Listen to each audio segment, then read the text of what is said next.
Ուրեմն այս նախաձեռնությունը կազմակերպվել է Հայ հպանտաշնակության բյուրոյի կողմից, մի փոքր օգնություն է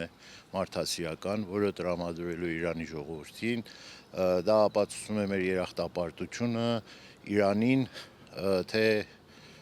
մեր դժվար օրին մեր կողքին կանգնելու եւ թե միայն ճանապարհը լինելու փաստեր է Իրանը, որ կարողացել է ժամանակի ընթացքում, թե առաջին Արցախյան պատերազմում եւ թե երկրորդ նրանից հետո ուրեմն բռնի տեղահանությունից հետո իր ցուցաբերած օգնությունները եւ օժանդակությունները մարդասիրական, որ տրամադրել է Արցախի ժողովրդին եւ ինչու՞ չէ հայ ժողովրդին ու Հայաստանին։ Ուրեմն մենք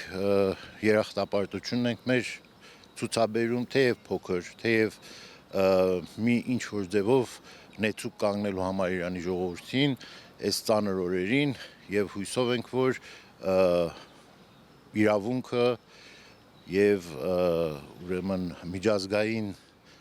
ներկա թոհուբոհի մեջ կարողանա Իրանը ինչպես միշտ, ինչպես նախկինում է ապացուցել իր կամքն ու իր վճռակամությունը դիմակայել եւ այս դժվարությունները ինչքան շուտ հաղթահարի, պատերազմ ինչքան շուտ հաղթահարի։